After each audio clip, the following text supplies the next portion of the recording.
I did hit record, so if we have any gems, now we have them. Sweet, awesome, good. Well, I've been working a lot at Sheets, which is all right. Occasionally, I feel like Dante from Clerks, and that's entertaining. Yeah, I've felt like that at places before. I know that feeling. Where you're just kind of like, what's going on? Yeah, like what really, am I? Manthon's coming to South Carolina? Yeah, like what am I doing so, like, here? Yeah, what am I doing? Like, I'm just working, selling cigarettes, and people yell at me talking about cigarette packages or what. That's been fun. So, like, stuff like that. Yeah, that's a life that I don't love, but I'm doing. I haven't really read much of anything. Like, I read a handful of things, mostly Mouth Baby. Yeah, Mouth Baby. James Harvey's Mouth Baby. That thing is...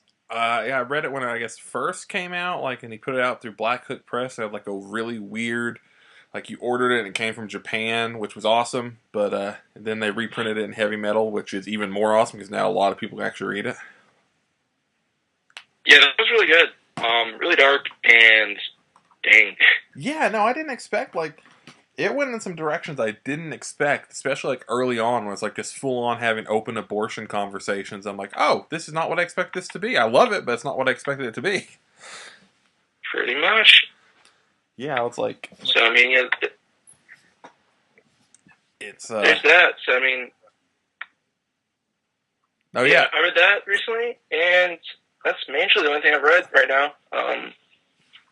I read, like, comics, single issue stuff. Like, I read Shade last night, and I've just read weeklies. That's pretty much all I've got a chance to read right now. I'm not that different. I've read most of the weeklies for last week, and I read, I've been trying to read more, but I've just been in the process of trying to clean stuff up and get things ready, and I've been trying to work on music again, so it all just kind of conflicts, and I end up doing like half of one thing while focusing on something else. Yeah, that's where I've been drawing a lot. I've been doing a lot of doodles and stuff, and nice. Yeah, that's kind of a thing lately, which has been really fun. Yeah, no, that kind of stuff is always awesome, and that's what I'm like with music. I just get lost in time, so I'll be working on something, and it will feel like it's like 5-10 minutes, and all of a sudden I'll look at the clock, I'm like, oh, no, it's like 2 in the morning. I probably should stop this if I'm going to sleep or read or do anything. Yeah, right now I'm struggling work and then people. So, like, Wednesdays I play Pathfinder with some buddies. So that's been going well. Oh, nice. So that's been entertaining. I've been buying comics on Wednesdays for the most part. And I'm trying to... That's the hardest thing. Balance is always so difficult to find that like through line where you feel like you're not blowing people off, but you're still doing the personal stuff you want to do, and you have work in the background. Like, it's a weird, delicate balancing act. Yeah, since like January, I've been in this weird experimental spot with art. If you follow me anywhere, where I've been like working on things and doing stuff, and then making things here and there, then kind of like not doing things for a while, then doing something here, and then posting weird Twitter rants about this thing or that thing, and so. No, I understand that entirely. That's how I am with music. I know to the outside, it basically looks like I go from these periods of putting out a lot of stuff and doing a ton, and then these long periods of just nothing. Even though I'm always working on stuff, I just never like. I have moments where I'm like, I have 48 demos, but none of them sound good to me, so I don't want to show them off or want to release any. And then I'll have one where I'm like, oh, I want to see people's input, so I'll put this out, or one little thing, and I won't have anything else for a year. And then I'm hoping to have a ton of stuff before the end of this year, but I try to stop myself from like being excited about it, because I don't want to tell people, oh, this is going to happen, and then it doesn't happen. So I'm trying myself to find a way to make sure I stay on the narrow path of getting stuff done, but not like hype myself up. Yeah, I mean, the only thing that I'm doing is I'm watching that 70s show, which is entertaining. Yeah. That's all I've done is watch that 70s show. When I'm not doing anything else, it's just that. No, I understand. That's how I've always been that way with certain shows, like King of the Hill and Parks and Rec. If I'm not doing anything, I just like put them on. I don't even know why, because I've seen them a million times, but they're just on in the background almost all the time if I'm not doing something else. See, the thing about this is I've never seen it until now. Oh, really? So it's this whole, like, yeah, I mean, I've seen episodes like here and there as a kid, but like really fully watching it in order. So it's been kind of fun watching that show go from like, yeah, this is a show to, hey, we actually have a budget a little bit and do this, this, and this, and you know. I need to. But You say that. I don't know if I've ever watched it from like beginning to end in order. I know I'm the same way. it's kind of fun to watch because like, things are happening and it starts off like, what do we do with all these characters? And by season 3 and 4, they finally realize what they can do with the characters, and they go from there. So yeah, that show has. I'm enjoying it. It's fun. That show has some characters that I know just pop in and out. Like you have like the sister and a few other characters that go from being like in some seasons very important and other seasons are non-existent. Yeah, and there's like apparently a lot behind the scenes stuff I've been reading about, kind of as I'm going with it. But that would make sense. Yeah, but so that's been fun to watch. I've been playing Magic the Gathering all of a sudden. That's been a thing the past couple weeks. Yeah, I used to. A buddy of mine got me into that. There was probably like a year where my entire life was work on music with my band, and then come like 9 or 10 o'clock, me and my best friend playing Magic with a group of other friends till like 4 in the morning. That was like a year of my life. Monday through Friday was work, music, then Magic. And yeah, Magic. So like that sucks you in. Yeah, that's a fun little game. Like I kind of like it, and I'm starting to enjoy it finally. But the first couple of times, like I don't know how I feel about this. Yeah. But I've started like buying random cards here and there when I can, just kind of like keep the deck fresh and all that. And no, yeah, I still know what I'm doing, but like it's fun. It is one of those card games where you can play it like on a surface level and get it and have fun with it, but it's so detailed and so intricate where you get into like those just crazy level of competitors. I know the first time I went to a Magic tournament, it was just crazy to me because some of the people bringing like backpacks full of different decks and having 45 different strategies for each deck and knowing the best way to do this or do that, and you watch them, you're like, oh, that's awesome, and then you hear them talk about how much their decks cost, and you're like, I don't know if I want to get into this. My best friend who got me into it was doing tournaments in California. She's from California, and won. So like, oh, wow, pretty good.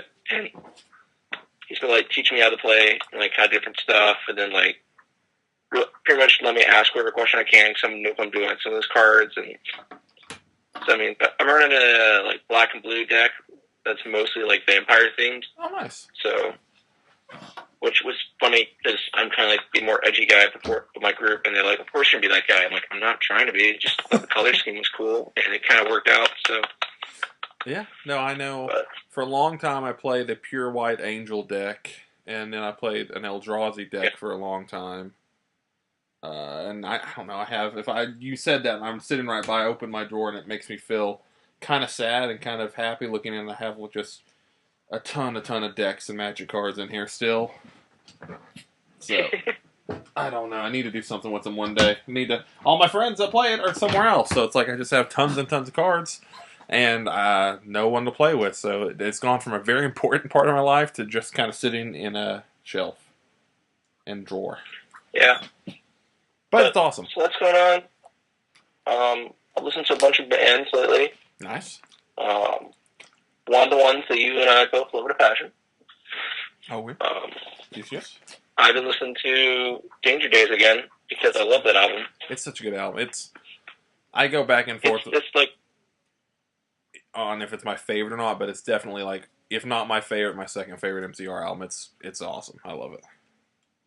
It's definitely mine. Yeah. So I constantly go back and forth. Like it's what got me. It's a very important album to me personally, but I was such a huge fan of Three Cheers when it first came out. And I was like a little kid when it first came out, so that holds a special place for me. And Danger Days does as well. As far as it was like my senior year of high school, I want to say, is when it came out, and it got me really back into that music and took me out of the metal scene. So it saved me from a lot of things. Yeah, so like that's been fun. I've been rocking Danger Days the past couple days. That's been, I don't know, I just love that album. I mean, the other ones are good, but the whole like atmosphere of that one and the colors and everything going on, that was just so good. Yeah, no, it is. That's one thing. I can honestly, that's probably the album I've bought the most because I I had it on CD forever ago, and I still have the CD, but it got scratched up, and I bought it again on CD, and then I bought the Japanese import one because it had one other song that you can't get anywhere else. Have it on vinyl, like I can't talk any crap about that album. Like it's in my top 5 favorite albums of all time, and it get with MCR it changes on if it's my favorite MCR album, but it's always either 1 or 2, depending on the day, pretty much. Yeah. Oh, so good. Yeah, I've listened to that again. I listened to a band called Bliss. That's really good. I think I've heard that. That name sounds really familiar. I've talked about them on Twitter a lot because I really like their stuff. But they released the album last year. It was really good. That's like a, I don't know, emo post-hardcore thing. I heard them live. They're really good, though. I'll have to look them up. But like, if I haven't already. Their debut album is kind of like a semi-concept album about a guy who, so the fact that he's like mixed and his like girlfriend / fiance is like from the hardcore like Christian family, and he's trying to deal with that. And I mean, it's not like super concept-y, but it's got some concept thing going on with it, like themes really. That's interesting. But that's really solid.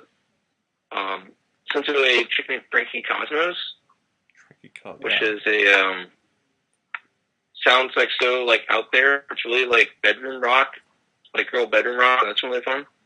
That's awesome. So like that's been kind of cool. That's interesting because you don't hear a lot of concept albums that are like grounded in reality. Like typically they have a very out there premise. Yeah, I mean, so it's not like super concept, like it's so dramatic, but it's definitely that element. I could get that. I know that's I guess. Well, I say that, but I guess Nine Inch Nails, Fragile, and Downward Spiral are both concept albums that are definitely rooted in reality. I guess typically the darker ones have some true reality to it. Yeah.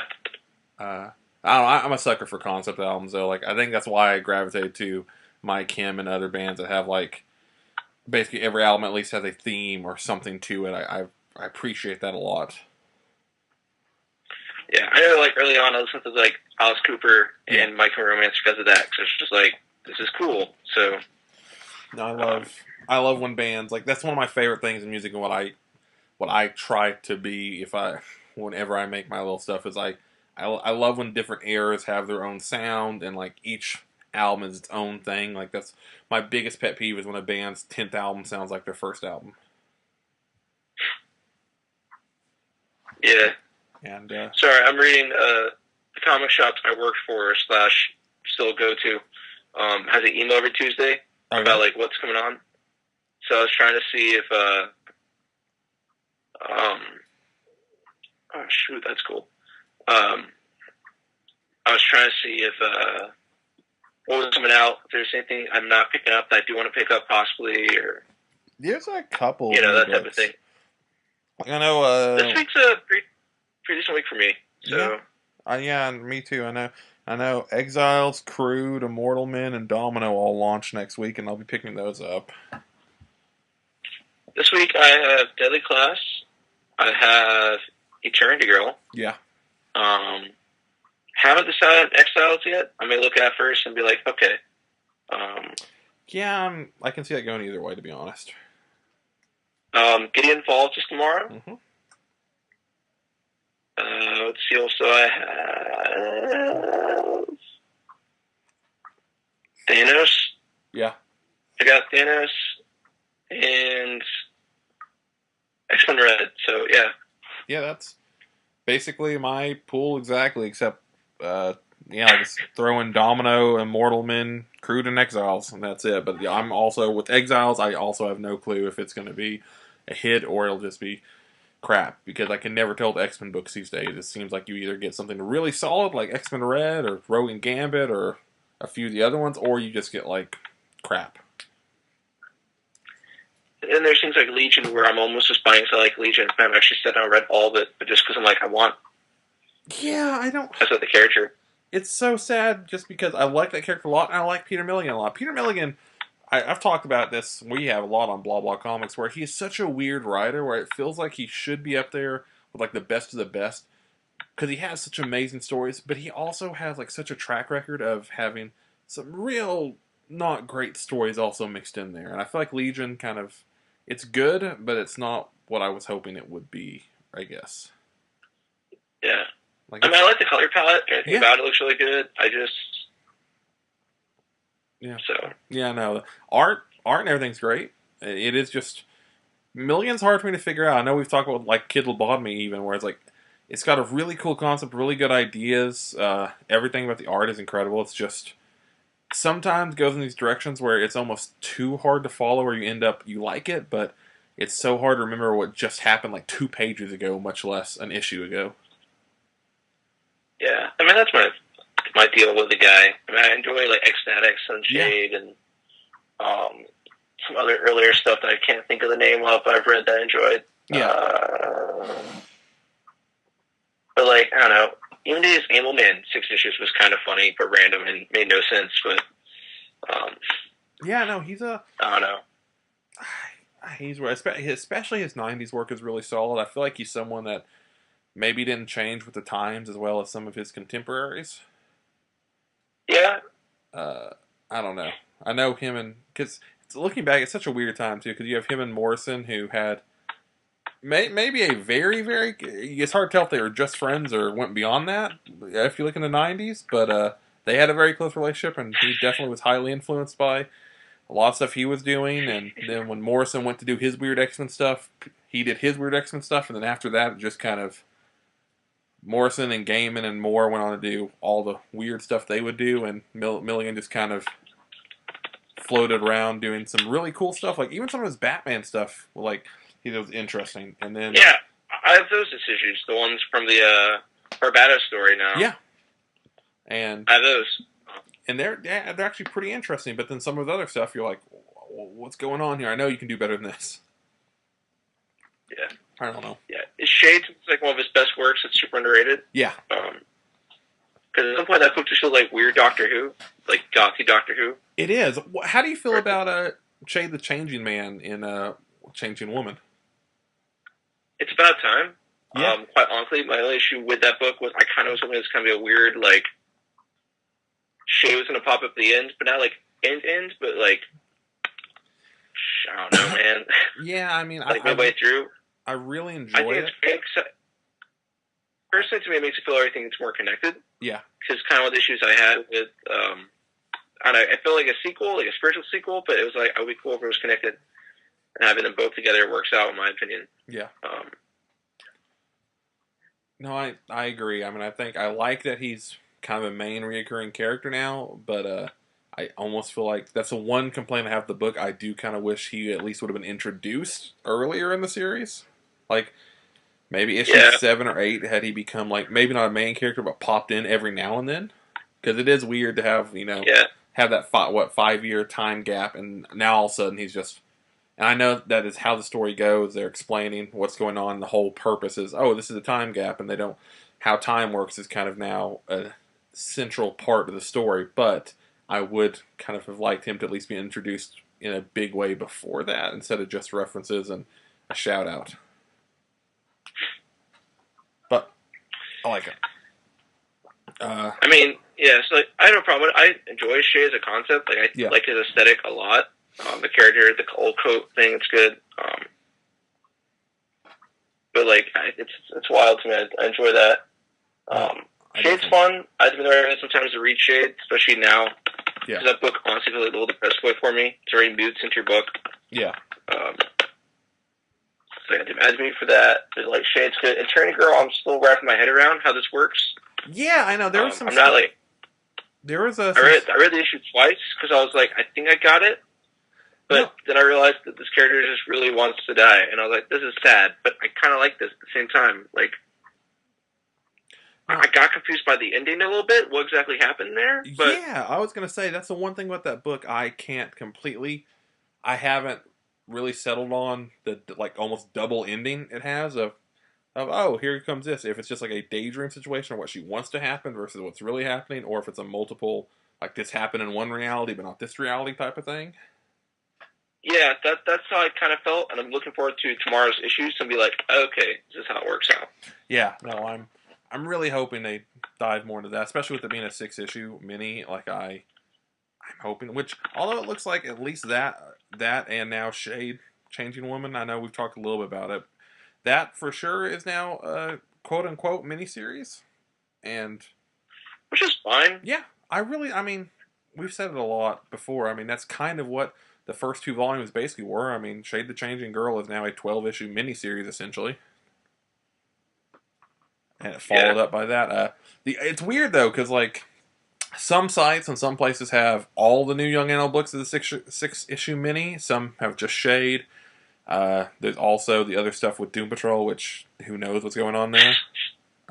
Don't get started on that, man. We know that's going to go. We have no idea. Yeah, we do. My whole thing is I'm really wondering. I'm wondering who's not at fault, but I'm wondering. Cause I feel like Gerard's getting a lot of hate about, not hate, but like a lot of negative stuff about that. But oh, why is it being delayed? Where's it going? I kind of feel like it might be Nick's doing, not out of any kind of hate or anything, but just because he's a great artist and stuff. But looking at like his involvement with Milk Wars and some of the fill-in, like I think it was what issue 7 that had the Allred fill-in art. Like I feel like it might be more Nick Darrington taking a long time to do stuff than Gerard, because I mean that's the one thing with Young Animal that I love and hate. I love it brings in a lot of new people, but I feel like a lot of people just don't understand. That's like when comics get delayed, a lot of times it's either both people's fault or sadly the artist's part, because art can take a long time, especially when you're doing motion comics. Like that's not the easiest thing in the world. Yeah, and I have a buddy of mine who's like that way. It's just like, how do you deal with waiting? And I'm like, I don't know. I take issue with Doom Patrol as free at this point when I get one. Yeah, no, and it's also weird because we're like issue 11 is going to take for like who knows. It's now delayed till the end of this month, and then hopefully that's gonna be it. Yeah, but I mean it's also weird because we've also basically got 2 Doom Patrol issues in January/February with the Milk War stuff, and that's why I hate to point fingers, but I don't entirely think it's Gerard's fault, because Gerard and Steve Orlando co-wrote those and seemed like Gerard was very involved in those, and Nick Darrington did like 2 pages of art for those. So, yeah, and by the time I got to his art, I was like, oh yeah, he's in this book. I forgot, because I got used to the other guy. Yeah. I forgot. Yeah, so I love Nick Darrington's art, but my personal belief, and from what I can read into it, seems like it might be more on that side of the delay reasons, and I wouldn't be shocked if, and I hate saying this, but I wouldn't be completely shocked if we get another artist, even though I would love Nick to stay on. But who knows, because you also have Gerard working on music again, you have all the Umbrella Academy stuff coming up. Who knows? I mean... Yeah, I was playing to a buddy of mine last night for listening to Danger Days, and I was like, here's the thing. Like, Doom Patrol's great, but I don't know what's happening. Yeah. Like, I don't know either, man. And then, what's sad, I know a lot of people are talking about, like, oh, who could replace him? I think, and I know I've read a ton of Doom Patrol, you've read a lot of Doom Patrol, I think people forget, I mean, Doom Patrol is, like, a really hard sell, and for some reason, it's really hard for people to write Doom Patrol. Like, I don't know who could, if they did a creative team replacement, I kind of feel like unless they really knocked it out of the park, it's probably would just get canceled. I think there's a much higher chance of Doom Patrol getting canceled if Gerard leaves it than there is of it coming back with a new team. Unless he picks somebody, which would be kind of cool. I mean, I could, unless like that's the weird thing with Doom Patrol. It's hard to even pick people unless it was like Sean Simon and Becky Cloonan or something like that. Sean Simon on Doom Patrol would be great. Yeah, I mean, someone that kind of has that kind of crazy flow to him. I don't know. I mean, I also don't know what I would want to do, because the Doom Patrol Gerard's made is very much of his own creation. So I don't know if I would want. It's kind of like what Morrison did. It'd be weird if someone just picked up that team without making it their own. So I would hope if someone does take over, they just completely make it their own. Yeah. I don't know, man. I don't know. Yeah. It's one of those we go back and forth all day for it, but like I really don't. Yeah, I mean, know as many official thoughts on it. Well, and that's the whole thing. There's been nothing like really said officially, so it's. I think people forget everything is speculation and rumor until it's like officially said by someone involved. I mean, we have a ton of comic books, or much like movies or pro wrestling or anything. There's a ton of rumor sites and tons of stuff of people guessing, and speculative markets are out there, but we don't know until it happens. Essentially, like for all we know, we get Doom Patrol at the end of this month. Fuck, comics change a lot. For all we know, come June, we could get 2 issues in June and 1 issue in July. They may do. You have no clue. People do weird shit in comics. That's just the beast. Pretty much, man. Mother Panic AD I really liked. I really dug that. Yeah, that was really good. That book is getting to like weird levels for me of personal things. As I've explained to you about that book. So yeah, that's one of those books that I almost support now out of respect. So my connections with that book, as I've explained, but I don't mean super vague, but I'm just being out of respect with anything else. So it's really really good. I really dug the Joker stuff in it. Yeah, that was the thing I didn't really expect to be actually him. Yeah, I know. I was kind of waiting for him to, make some kind of reveal of like, oh, it's not him, it's someone else. But when it was like, oh no, this is actually Joker, I was like, oh wow, no, that's actually pretty awesome. I really thought it was like a Batman Beyond thing, where it's like, right, this is a Joker-like character, not a actual. This is the Joker. Yeah, I know. So, I was exactly the same way. I was waiting for them to like. For him to pull off his mask and it'd be like a demented Jason Todd or Dick Grayson or like a weird Harley or like the son of Joker or something weird like that. But no, for them to just like pull the trigger on, it's Joker, and here he is. I'm still curious on why Milk Wars seem to affect Mother Panic more than anybody else. Because that book was going into weird thoughts they wanted to go. And they're like, screw it. I mean, we're doing this. Because I feel bad. I feel like everyone else kind of got their universe and they're like, like Cave just is going into space and getting a little trippier. Shade we've talked about, Eternity Girl, but Mother Panic's like, oh no, you're jumping basically to a different reality, and in this reality all this shit's different. So here you go. There's some people you've killed that are back. Basically the reality she moved to is all the bad guys are back and all the good guys are gone. Like, oh, cool. That's her new world. Which, again, the first issue might have been my favorite of the new first issues. Although I actually really, really liked the Cave Carson Interstellar Eye issue. I thought that one was really fun. Yeah. I read that one the other day. That was really good. And that's next week. Yeah, that's next week. I think so. It was. I'll be honest. Cave has been. I go in and out of Cave as far as like I love all the Young Animal, but Cave I go in every time a Cave issue comes out, and I'm like, okay, Cave came out, and I read it, and most of the time I'm like, oh, this is really good, but it fell to my least favorite of Young Animal, but with this issue, it brought it back up to a really high level. I completely get that, man. Yeah. So, like the first 6 issues of Cave, I loved, and then the last 6 were really good. They just, for some reason, didn't hit the same way for me. Like I really enjoyed them, but they weren't quite as strong. I think that's where I fall. I read the first 7 up to the Superman issue, and then I kind of dropped off, and then finally decided to buy all of them just so I had them. Mm-hmm. I really touched it since then. Wow, next week's going to be really small.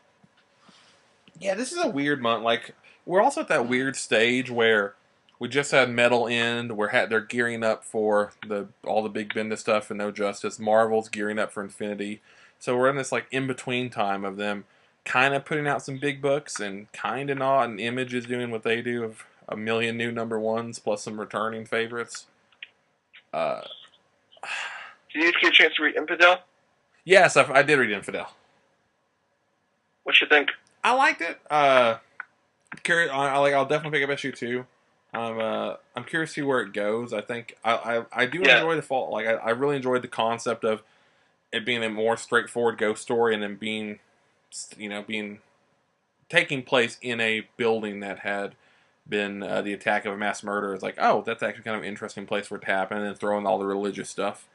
The one thing, the best friend in that book, like, pissed me off to no end, where I was like, like the husband trying to, hey, can you watch after? Oh, she's a grown woman, she can watch after herself. Like, hey, you just said yourself that she wasn't mentally doing well. Maybe keep an eye on your friend and don't get mad at her husband. Yeah, seriously. Wow, yeah, next week I have, like, Action Comics 1000, which my shop's doing a mat release for. So I'll go to that probably, which is always fun. Yeah. And so they're doing that. I have Mr. Miracle next week, which means I'm going to cry at some point next week, which is fun. Mr. Miracle. It's so good, but yeah. Are you reading that book? Yes, I am. You're reading that book, right? Yes. Okay.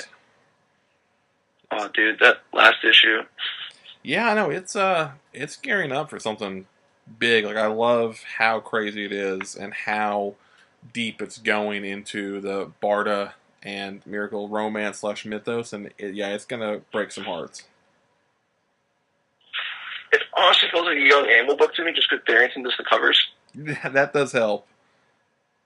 Those, and also it's just dealing with some very big ideas and like it. Me and my on Blah Blah Comics we talked about this before. It is very much like an Alan Moore-esque book in the same way Doom Patrol's a Morrison-esque book. Like it continues on that type of stuff in a direction that it's really cool. Like Tom King does a great job of like being influenced by Alan Moore, but not just copying him, like adding his own voice to it. Yeah. Fuck, one issue. Action Comics 1000 has like 1 billion covers. I was looking at my list. I'm like, goddamn, 40 to 60, all these different covers. I'll pick it up. I'm hopeful for Action 1000, and I'm excited for a few reasons. I hope Bendis brings it, but I'm also so worried for the fact that they're pushing him to the moon, and if it's like a boring story, it's just gonna kill it. Like I think the momentum's just gonna die if he puts out a boring story, which I entirely think he could. Here's the thing. I'm going because a buddy of mine can't go, so I'm getting a copy to give to him. Yes. And I just for midnight releases. Like that's the main thing for me. The book itself is like near here or there for me, but hanging out at a comic shop at midnight is just kind of fun. Yeah, so. No, I mean I'll read it because Scott Snyder has a story in it, and I'll pretty much read anything Snyder puts out.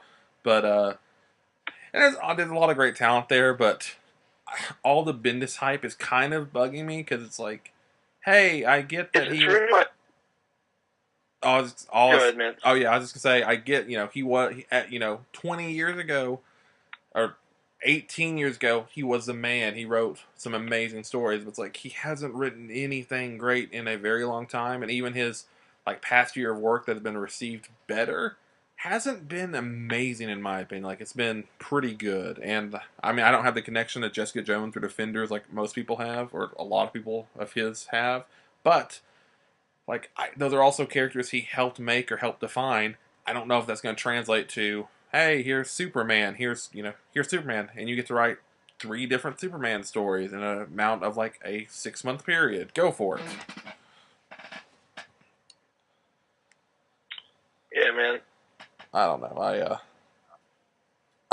I go back and forth on Bendis on how I feel about him, but I'm like, I want to say I'm optimistic, but the more I think about it, the more I'm really not that optimistic about him being handed the keys to the kingdom, basically. I feel it. It's like, that's just... I think it's cool. I like his imprint he's doing. Yeah, which one? He's bringing back his old one and has a new one. I have to look at now. And I just cursed like twice on the show, and I don't know if we can or can't do this on our experimental podcast, but... Yeah, we can do whatever. That just happened. All right, cool. I mean, this whole thing's an experiment anyway. So. That's right. But he, because what he's bringing back. Oh, I forgot the name. He's bringing back his old one, and he's got supposedly a new one. And Jinx World is the one he's bringing back. I don't know what the other one's called. That's right. But I didn't read any of the Jinx World stuff before, so I can't say too much. I've heard decent things. It's the one that's got David Mack on his own book. Yeah. That's one I'm really looking forward to. He's got one that's got David Mack on his own little book, which is really cool. Yeah, I mean, again, Bendis and Mack have worked together a shit ton in the past, so, again, if they're bringing that old school A game, it'll be cool, but if they're just kind of getting the paycheck, that's what I'm worried about. Yeah. But that's what I like DC right now a lot in general, is the fact there's all these imprints. Yeah, no, DC is really, it seems like what they're aiming for is the main line being books that anyone can pick up and enjoy, and having like 5 or 6 different like niche little imprints that are just designed for certain types of fans, and putting out books that those fans will love. Because with Young Animal, they got me a lot right now. Yeah, I know. I mean, Young Animal I'm fully in. You're pretty much fully in. Crap. I think we're both, when it comes to Wildstorm, both don't really care a ton. Uh, Black Label, I know I'll be all in on that. Nothing against it. I just don't have anything. Black Label, it got me on the Snyder book already. Yeah. That Snyder one looks awesome. Frank Miller Superman looks really good. Yeah. I have my moments with Frank Miller. I enjoy him. No, I love Frank Miller. Like I was talking recently. Last week, because Xerxes came out, and I realized like there's just something about the way Frank Miller writes and draws, like that's like weird, gritty, violent, patriotic, crazy person that it shouldn't appeal to me, but for some reason it does. Like it's like almost like a lizard brain type of level of, it's like crude caveman drawings that are somehow amazing. I don't know how to explain it, but they work for me. It works. Yeah, I don't care about Batman Damned. That's figured out there for me. So I'll definitely pick that up just because I'm a huge Constantine fan, and I'm there. Yeah, for you it works out. For me, it's like whatever. So, and plus, I love the creative team because I love the Joker book they did. Azzarello and last name I hate saying because I always butcher it. I know you're talking about. Bramio, some Brahimo, I think. I don't know. Yeah. They did the Joker book that was some people loved and some people hated because it was like super violent and grounded. Yeah, I know I'm gonna do the Snyder Batman because it's him and Capullo, and I just like that team in general. Oh yeah, that's one of those teams in comics where I love that they are so dedicated to each other and so wanting to work on many projects. I'm hoping that goes to some other projects in the future. I know they've talked about it, but it almost makes me sad that to all indication Capullo's going to work on a Swamp Thing story without Snyder, and it's like, why not? Snyder wrote a great Swamp Thing. Just bring him on board for that too. Wait, when is this happening? Where's this going? I have no clue. I just know Capullo said he has another, in addition to the Snyder, Capullo, Batman, like crazy Black Label story, he's been saying that he has another miniseries he's going to work on, and he's been putting out drawings of Swamp Thing like crazy and hinting like crazy that he's going to work on a Swamp Thing book. That's wild and really cool. Yeah, no, I love... dude, it is so crazy to look at Capullo's, like, his catalog of work now, because that is a dude, for being such a big name, like, has been so consistent and only worked on, like, 5 different characters, and only like 3 major characters. He has, like, 100 issues of Spawn, like 70 somewhat issues if you include all the other, well, like 50 to 60 issues of Batman, if you include, like, Metal and all the other stuff.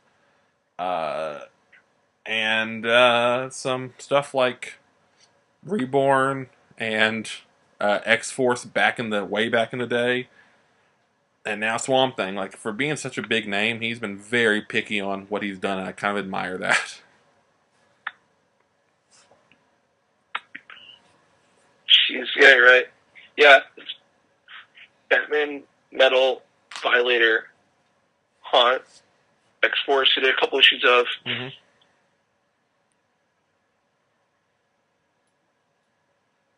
But, yeah. So anything new you've been working on, or reading, or watching?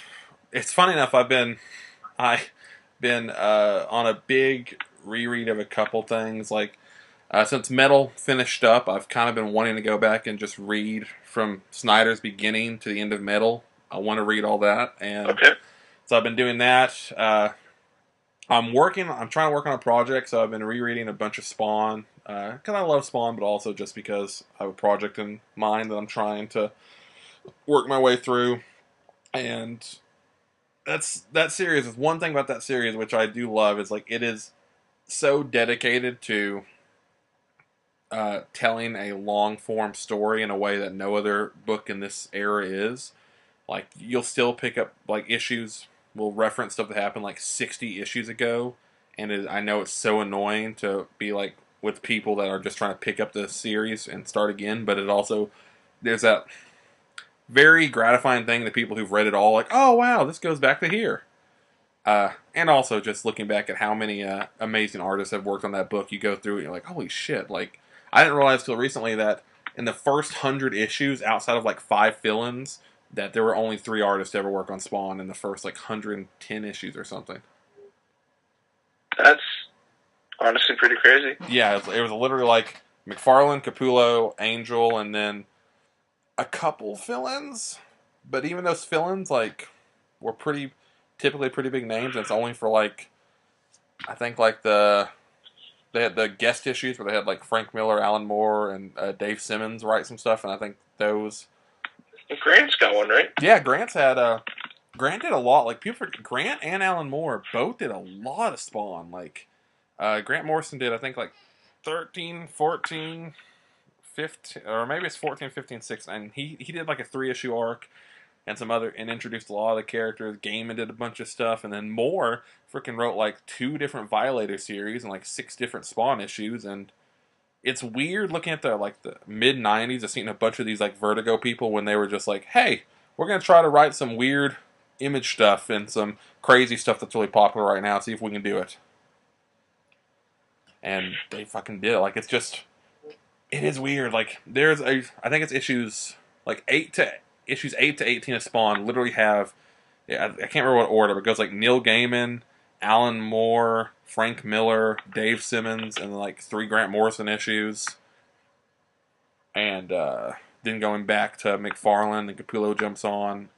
And it is also interesting at Capullo, if you like compare his old X-Force work from his early Marvel days, and like how he draws in is a very non-Capullo way, and then comparing that to on Spawn, you're like, oh wow, this is actually where he became the dude we recognize now. So it's definitely, I think that's what I appreciate about Spawn. It's definitely, it became a proving ground for a lot of people in the '90s that would go on to do like these crazy things. Oh crap! Well, and even like Brian Michael Bendis had a spin-off series, had 2 spin-off series, I think. And there's just a lot of weird people that worked on that series that somehow history is forgotten, and you look back, you're like, oh wow, they have like all this work for this company or this team, and we just forgot about it. What else am I? I've been reading a lot of Clive Barker books because I got into big Clive Barker. Oh, nice. Yeah. Clive's cool. Reading Scarlet Gospel right now. Trying to finish that up, and then I think that's it. That's my problem. I get into like certain moods where I'm like, I really want to read everything from this person, and then I start doing it, and halfway through I'm like, wow, this is a bigger undertaking than I wanted to do. So I'll read just the ones I really want, and then somebody else will pop up like, oh, now I want to read everything or watch everything from this person. It's like, I think I was watching Hellraiser, and that's what got me in the Clive Barker mood, and then Hellraiser. I love Hellraiser. I do too. It's the first 2 films. Yeah, I know. It's such a weird series, but I love the first 2. The newest one, even though it's really cheap, has some moments I really liked in it because it felt like an actual Hellraiser film. My best friend told me about it. He was like, it's not the worst thing, but the ending's really bad. And I'm like, oh no. And he's like, yeah, don't. Yeah, I mean, it's like, you don't have to waste time on it. So. Yeah, like there's some. It's one of those I would definitely recommend renting it. Or like just watching it at a friend's, because there is some really interesting stuff in it and some really cool characters, and to mine, it's one of the first times I actually deal with like angels and stuff and heaven. I'm like, oh, yeah, that's kind of cool. Yeah, that's really stomach. So that was a cool concept, but yeah, it's just weird to have a franchise that started off so strong and so quickly became shit for so long. Like it's just weird to be like, yeah, I love the first 2, and then the third one is what it is, and the 4th one has some cool ideas but goes in some weird places, and from that moment forward they just become this weird, like, I didn't know until recently. I was watching a documentary about it actually, that like from the 5th film to the 6th film, they almost all were films that started off as non-Hellraiser films, and then the production company basically just like, oh, we can turn this into a Hellraiser film, so they threw Pinhead in. Fun story about the Hellraiser franchise. Yes. I met a guy at the comic shop I was working at who actually did the publicity photos for Hellraiser 3. Oh, really? Yeah, awesome. He like talked to me for a while, and that was really cool. He's talking about doing the filming for that, and he's working on some movie project now, and it was a really cool conversation. Yeah, that was something that happened in my life recently. That's awesome. That is awesome. Because that's how my life is filled with like these really random side projects and characters that I meet on the side, and I'm like, what is happening? Well, that's the beauty. If you like, that's the beauty of working in a comic shop, especially in a like either a famous comic shop or in a bigger city where it's like people will come in to actually just like either hang out or pick up books. Yeah, and that's one that I miss now. Honestly, I miss that element.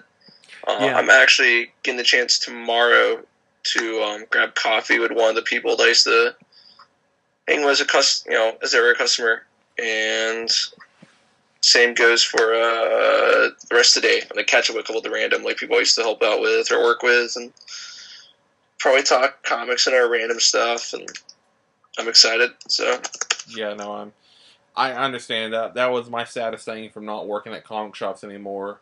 Was yeah, you do lose out on talking to some interesting people and some more artistic people and some people that have similar interests to you, and that it's sad when you lose those. I mean, that's the same way I felt after. It's similar to honestly, it's similar to like not being in a band anymore, where you get so used to a certain environment or a certain people that you're like, oh yeah, this is awesome, it's awesome, and when you leave, you're like, yeah, I got to go for this reason or that reason, and then you're like, instantly like, I like this for these reasons, but I definitely miss all the good stuff from that. yeah, and that's not right now. That's really cool. Sorry, I'm on Amazon, which I probably shouldn't be. Oh no, cool things. I understand that. I get caught in that quite a lot too.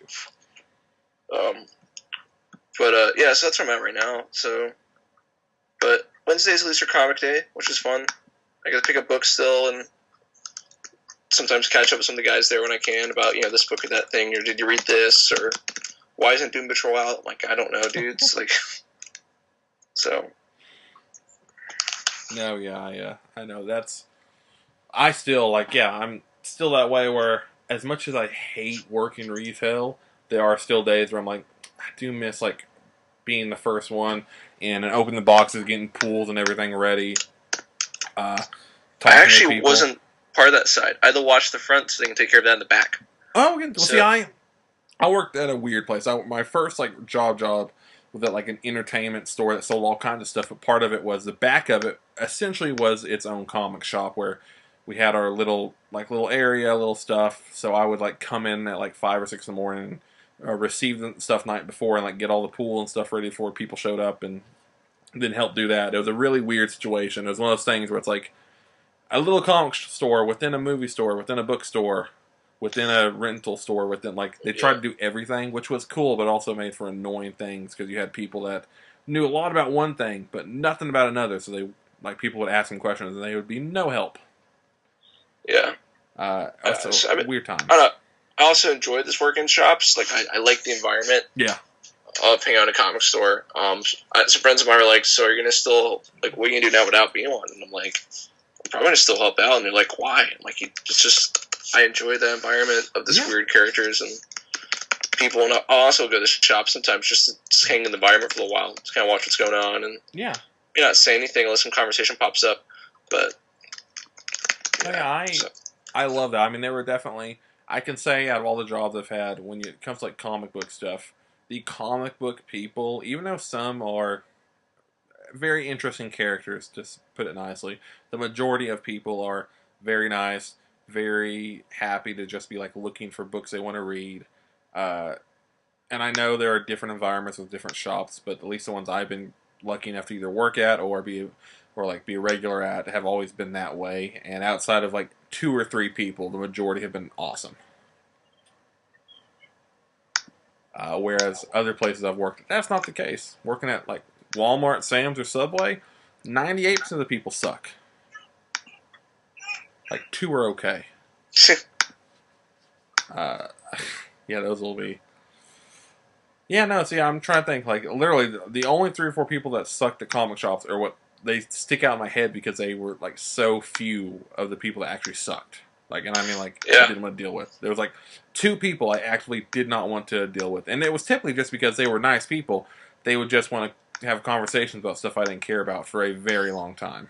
I had those at the last shop, probably the one I was at. The shop was like a smaller shop. And there's always one guy who would talk about anime, and I don't think he realized I really didn't care about anime. Yeah. And every single week it was, so I got this anime, and I'm like, no, please. I know that's.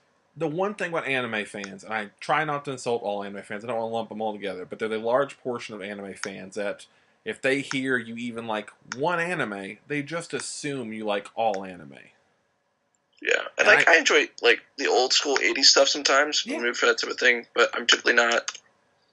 No, I understand. I mean, I'm in May, first week of May. Me and my brother are going to a Dragon Ball convention because like I like everybody there. I love certain anime a lot. Like I love Dragon Ball a lot. That doesn't mean I give a shit about Bleach or Naruto or any like. I like these people. Like my brother got into our conversation, almost argument yesterday with one of his friends because they're like, "Corey, you're a bigger anime. You and your brother are bigger anime fans than most people, wouldn't you say?" I'm like, "No." He's like, "You're going to anime convention." Like, we're going to an anime convention for one anime show. Like that's the one thing it's about. Like do not give it. There's literally like 2% of anime, if that high, that I even give a shit about. The rest of it, it just doesn't. I've tried. It doesn't work for me. I've tried hard to see what people like in it. I've tried, and Yeah, it's just not like Attack on Titan, Bleach, Naruto. So many of the big ones, I just don't do it. It doesn't do anything for me. That's my like one of my biggest pet peeves now that I've learned because as you know, comic circles, internet circles, music circles, they all kind of intertwine in some weird ways, and they all intertwine with anime in some weird ways, which is cool. But some of the worst anime people to me, like there's some horrible comic book people that are like super pretentious and super like uppity, and there's some like on any side there's snobs and stuff. But I feel like anime on the bad side of anime, those are the people that annoy me more than anybody else. Like the bad side of comic books annoys the shit out of me, but the bad side of anime, and it is partly just because it's not entirely my world. But God, I can't. Yeah, I know that when people walk up to you and just start like, "Hey, I watched this 5-episode miniseries that's only available in Japan called My Girlfriend's a Squid, and it was amazing." I'm like, "Cool." I was like, "Yeah, this is what happened in episode 1." I'm like, I don't care. This is what happened in episode 2 though, and then 3 got even better. I'm like, I just don't care. Like I would. yeah.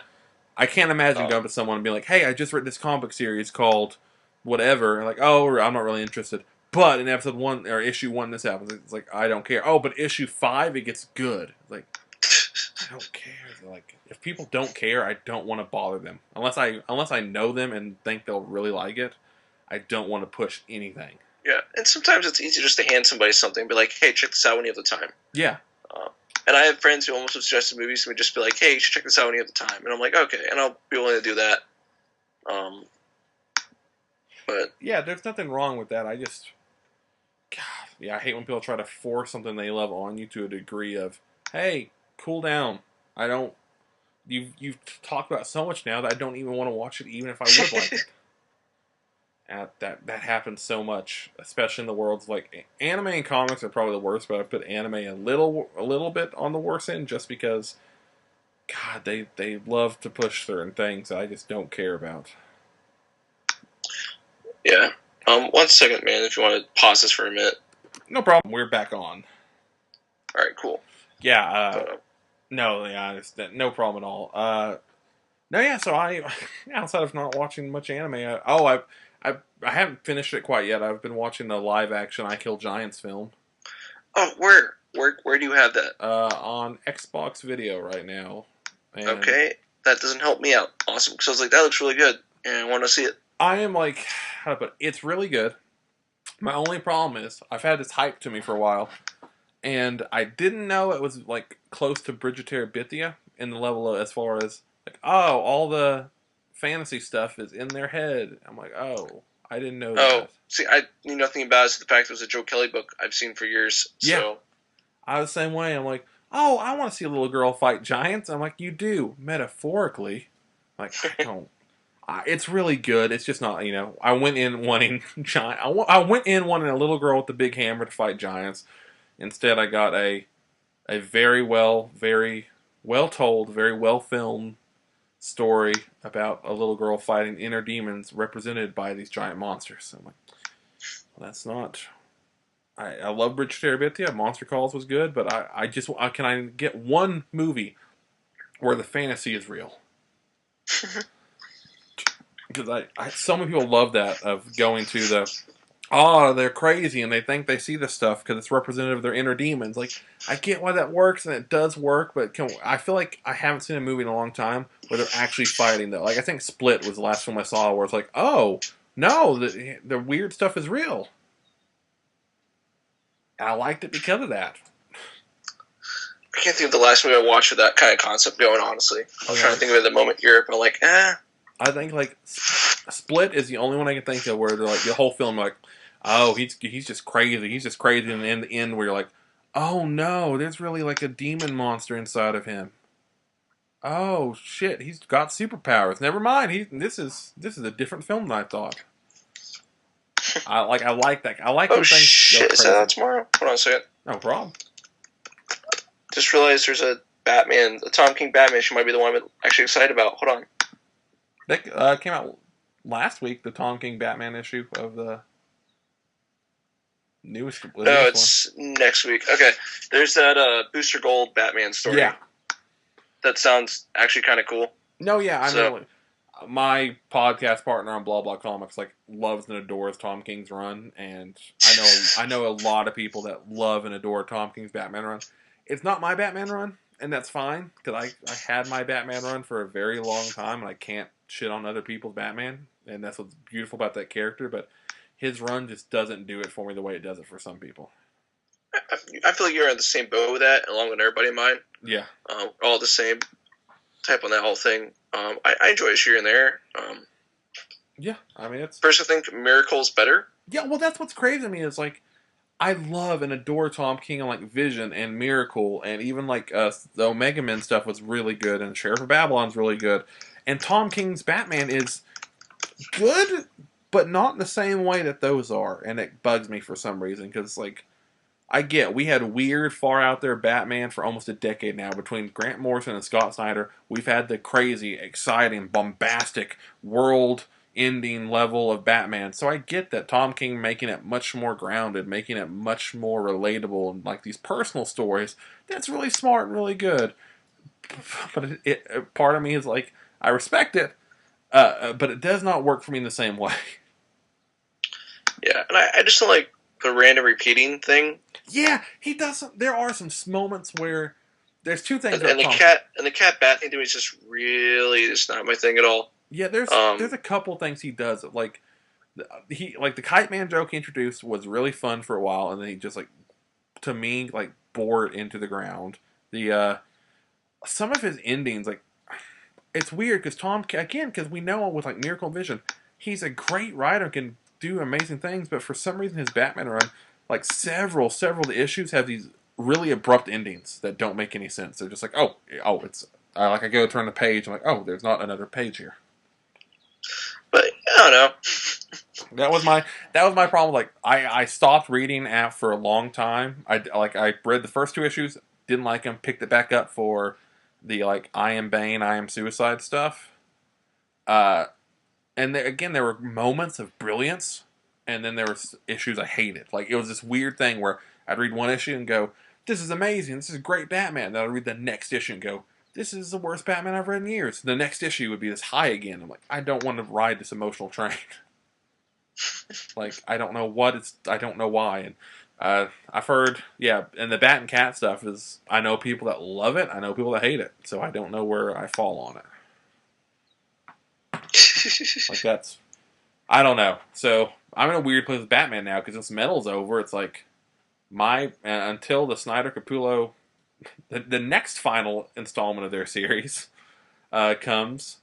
Like I don't really have a Batman. Like I hate saying this. Say that again. I'm sorry. I totally was distracted by something. My bad, dude. Oh no problem. I was saying that until the next final part of the Batman Capullo Snyder story comes with Black Label. I kind of don't really have a Batman, although I do kind of wish Metal 6 would have been the end of Snyder Capullo's run, even though I love them together, just because it did feel like a very good end point. But I won't complain because I love Snyder Capullo together, so I will definitely read whatever it's called. Like I can't remember, but they're crazy. The story that was going to be Sean Murphy, but Greg Capullo. Yeah, which Sean Murphy's Batman, I can't say much. I've done this terrible thing where... I never actually. Oh my gosh, it's a really cool piece of art. But I've done this thing where I've read the up to issue 5, and then Life happened. I read 6 or 7, or 8, which will be out next month, and I think I'm just going to sit down one day and read all of it together. But I Yeah. like the White Knight stuff. I love it. It's great. Like the newest issue is really good. The finale's next month. I'm really excited for it. Yeah, so I think I'm going to sit down and read all of it then.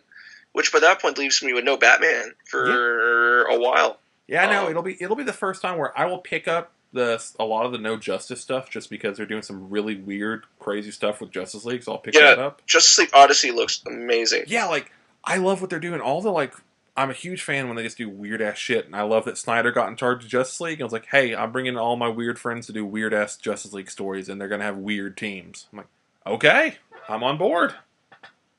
Like, give them. Yeah, like I'm down for that. Even like the I can't remember the name of the other team, but even like the Justice League Dark team, it's like a normal Justice League Dark, but then all of a sudden it's like, oh, and Wonder Woman. I'm like, that's actually interesting. She's got magic and stuff in her lineage. That makes sense. I don't care for Tinian. Oh, see, I like Tinian. I think he's done some really great work. I mean, he's not like the worst. I'm a massive Tinian guy. Yeah. So that's the only thing. I mean, I might check it out if I'm like, yeah, why not? I have like an extra book or something. The reason sorry, keep interrupting, but the reason I love Tinian, he did some incredible, like right before Rebirth, the DCU launch of Hellblazer, he did some really great Constantine stories. Okay. They were way better than they should have been. But it's also like sometimes I just need to see the art, really, see how I feel about them. And I'm not a DC house style guy. Oh yeah. So there's sometimes like the Justice League books are kind of boring looking to me. I know I sound like pretentious saying that, but like sometimes they just look really boring to me. So I need to like see what it looks like before I have an opinion.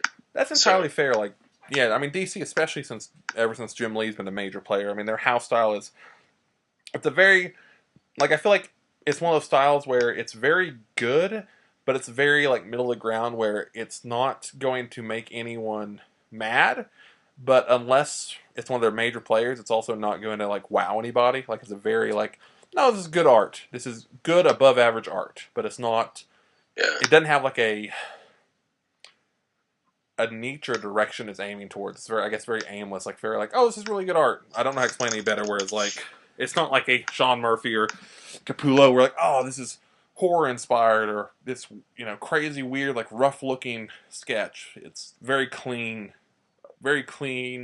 clear image. Yeah. I mean, both titles do look fun. Just League Odyssey, this sounds like my cup of wild tea. Yeah, no, it looks awesome. I love how weird they're going with that one. And then Dark, they both look really cool. I might check them both out. Which is weird, because I haven't cared about Justice League book in years. So. Yeah. I know, what's so crazy to me is, I've loved Scott Snyder for a very long time, and for a long time I never considered him, a crazy, weird writer. I considered him a very, he's a great horror writer, and he's breaking into these great superhero comics, and then at some point it just clicked with him going, I can write crazy, bombastic, Morrison-esque stories. Which I thought was more of a Lemire thing, personally. I always kind of felt it was more of a Lemire thing, so it was kind of cool when that happened. Yeah, no, I entirely agree. I don't know. I mean, I guess it was with DCU, with when he was I'm going to heal Bruce Wayne and Joker and Gordon's Batman. I think that's where him and Capullo were let's just go batshit crazy and see where this whole thing goes. And then a year later, they're hey, we got the story all about music and demons and taking over the world, but it's a Batman story. Oh, okay. Go for it. And then it turned out to sell endless amounts of money.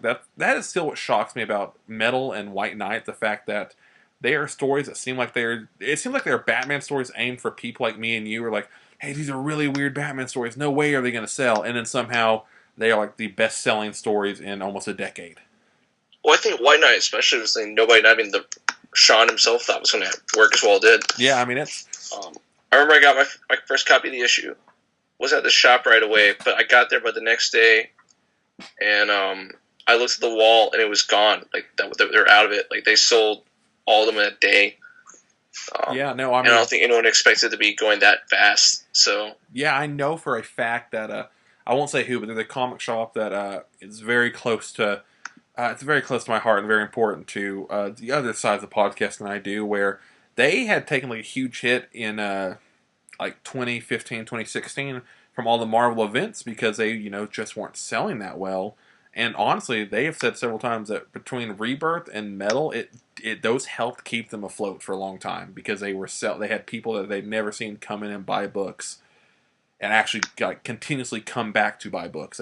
They hooked a lot of new customers because of that, and White Knight was amongst those books they were shocked at. They were similar with those first few issues of Metal and White Knight. Definitely with Metal they got more, but they had a good amount, but they didn't think they needed more. And then by the second reprinting, third reprinting, fourth reprinting, they were like, holy shit, we're ordering more of these two titles than we are for all of Image almost, or all of this almost. And it's just crazy because I love the fact that, to me, I think it shows, hey, if you let great artists and great writers work on books they're passionate about, you can actually have success. And crap, it looks, between all the imprints and weird stories DC has coming out, it looks like they are definitely moving forward with that game plan of, hey, we're going to let people tell the crazy stories they want to tell. Because, again, we have fucking Darkseid and other crazy people you never thought would be on the Justice League and doing weird shit. Yeah, it's such a good time right now. As far as DC wise, I'm excited. Marvel's got me. Let's see, Dazzler one shot. Yeah, there's Madrox miniseries, the Sentry for maybe an issue. Yeah, X-Men Red. I like Thanos. Cosmic Ghost Rider Merriman pick up. Haven't decided. Yeah, I know. It is weird because it does look like they were like, hey, who's our biggest and best names that we actually have exclusive contracts for? And like, well, Donny Cates is rising, and we have Jason Aaron still. I'm like, okay, put them on. Rosenberg. Don't forget Rosenberg. Yeah. Rosenberg's the man. They're like, put them on everything, and they were like, Donny Cates and Jason Aaron are like on. Especially when they first announced all the Fresh Start books, they were like on half of the announcements. Yeah. So so I got the Dazzler one shot, Madrox, and a Sentry. So yeah.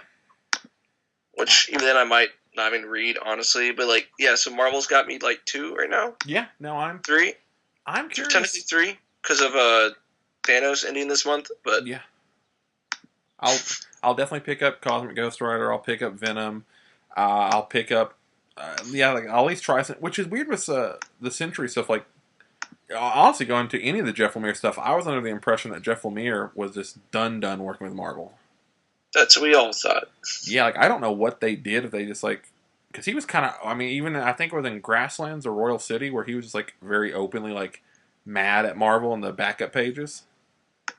I was like, something like that, yeah. And especially with him doing all the Metal and Terrific stuff now, I thought he had signed a DC exclusive, but I guess not. So that's cool. I do like the idea that Scotty Young's doing Deadpool. I think that's really cool. Yeah, no, that'll be interesting. That will be very. I did actually finally read the first volume of Despicable Deadpool, and it was actually really good. And there's a lot of stuff going on in Marvel that is good. I think Marvel just has to. They have such a bad relationship with comic book fans right now. They just have to find a way to somehow. Apparently, they're on the inside a little same way with publishers and. Retailers a little bit. I've heard. No, I definitely have. Because they've done some really shitty things when it comes to variant covers, and when it comes to hey, you have to order this many books to get this. That's what I've heard about the retail side a little bit. Just some little talks here and there. Yeah. Which. I don't know. Oh, I've talked about this before, but also crazy news on DC side. DC did announce officially that in pre-orders, DC Comics Nation Zero had passed 1 million pre-orders, and Action Comics 1000 had passed 500,000 pre-orders. I'm not shocked. I'm kind of shocked on 1000 for the simple fact that it's an $8.99 book. True. So that's that's a shit ton of money, and DC Nation Zero being 25 cents is yeah, that's the complete reverse end of the spectrum of it's 25 cents. Everyone's going to pick up a copy. Yeah, I'm naturally going to have one. I'm probably all right, it's got 4 covers. What? Yeah. That's also like buy all 4 covers and it's only $1. Action Comics 1000, on the other hand, I'm like, at first I was like, oh, I'll try to get a couple of these covers. So like Jacques has an exclusive cover for a website, and someone else has an exclusive cover. Like, oh, I'll try to get those. And they're like, those are expensive, and the book is already expensive. So how about no? And yeah, I know. Well, Marvel has Infinity Wars coming out, and that's their big event. I don't know. Well, I guess we'll see how that does. I'm not looking forward to it, but it'll be what it is.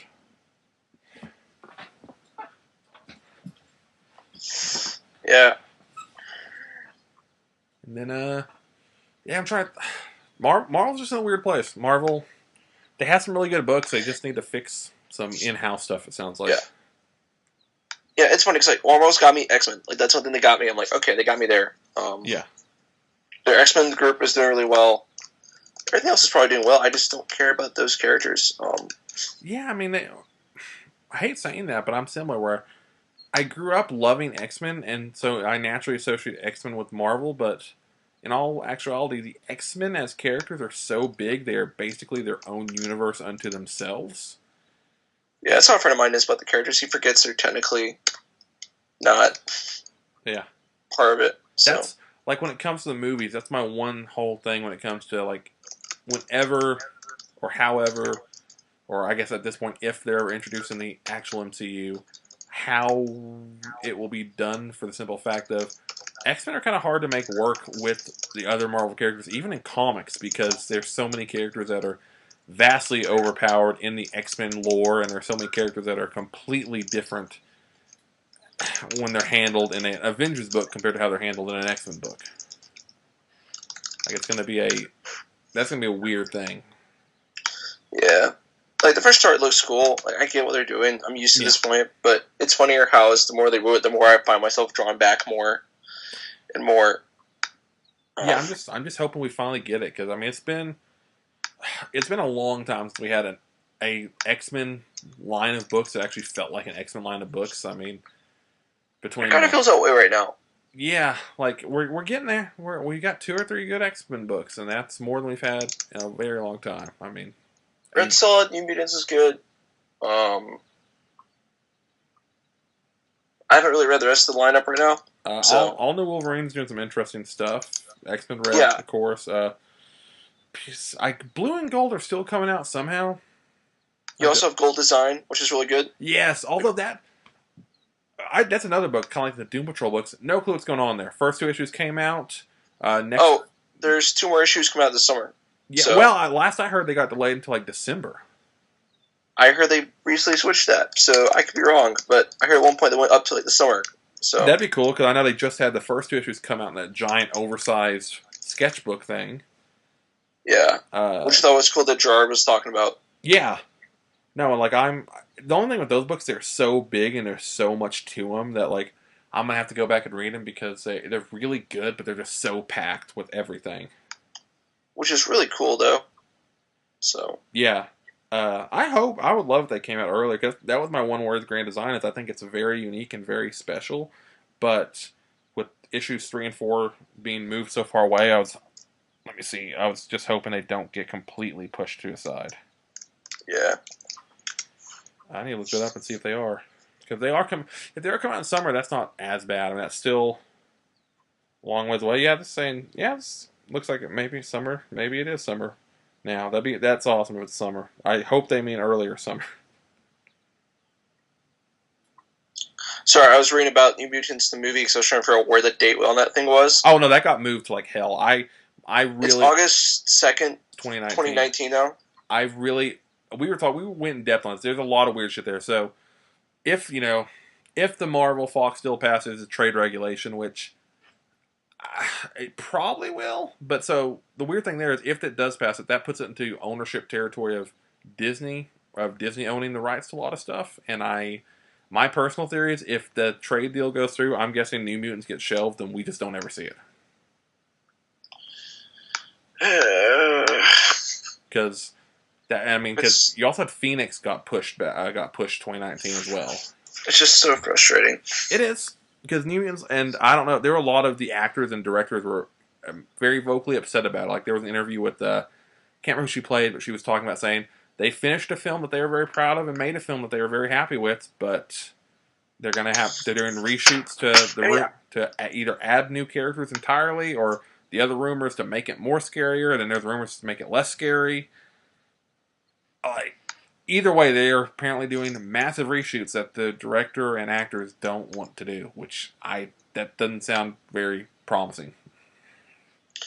yeah, especially since I don't know. I'm one of the guys in the off about the whole X and Marvel thing, Yeah. where I was totally fine where things were.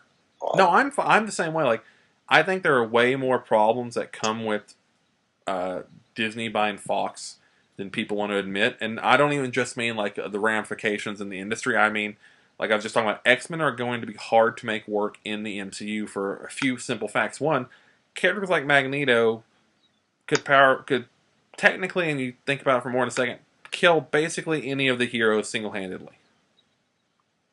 Yeah, And that's a problem. You have people like Thanos coming in, like, how are we gonna stop that? It's like, well, fuck, this universe has characters like Phoenix in it, like Apocalypse in it, like even Kid Omega or Jean Grey without Phoenix, that are like can technically just fuck up the entire world pretty easily.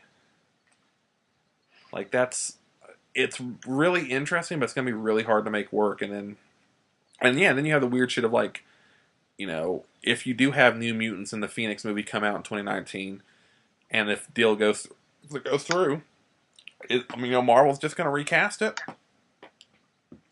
Like they're not going to keep those actors because they had nothing to do with those actors or picking that film, so they want their way.